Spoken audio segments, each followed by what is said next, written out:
So 21 Voices is an ethnographic research study following the lives of a group of students throughout their entire 4 years of college and their first 2 years in the workplace. And the goal is to really understand what that workflow is as a student, but how those skills they learn in college have influenced their ability in the workplace. Were they the right skills? Did they get the sort of skills they need in order to be successful? We stay in touch with the students. We break down barriers by really having constant communication and allowing them to recognize that we read these things. So reading the weekly diaries, bringing up the content in our monthly meetings so that the students recognize that we are responsible to them and we're paying attention to what they're saying. This is a moment for us to be very experimental about that. And I think letting them bring their contributions to the table and being able to have them with their researchers together kind of opens up that space for us to get in and kind of see where this is all really going.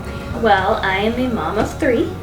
And I am a full-time college student. You know, my kids drive me. I want to be the best for them, so. I'm at work from morning to night, and then as soon as I get home, it's like my dog, my personal life, trying to balance family. So everybody's so different in the way that they're busy. We're all studying different things. We're all doing different things with our lives.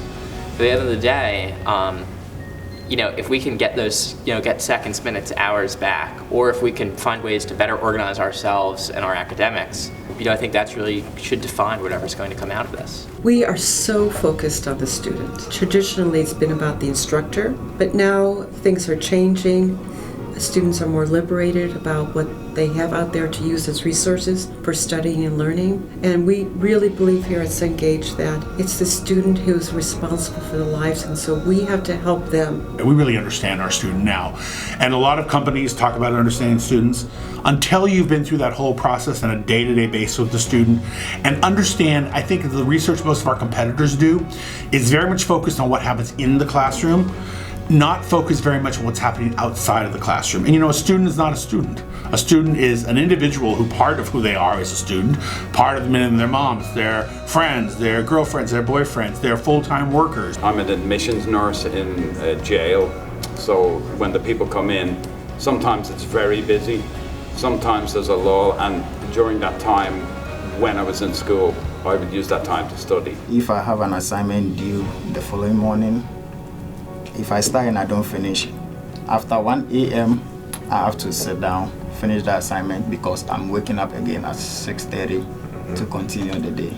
So thinking about students in that way versus thinking about what that student's doing in chemistry, it's really forced us to open up. And that's created lots of more flexible tools, mobile tools, ways for students to access material. What we talked about, if we could get an all-inclusive package where you're just buying the content and you could get it in all the forms and maybe pay a little extra fee to get it that way, because sometimes you're on the bus and you need to read it on your phone, but you prefer to read it on a book, or you would like to paint while listening to an audiobook, and it's all kind of the same thing. So being able to access it in different ways depending on the day or what you're able to do, I feel makes a lot of sense. Everybody is trying to just get at the content however they can.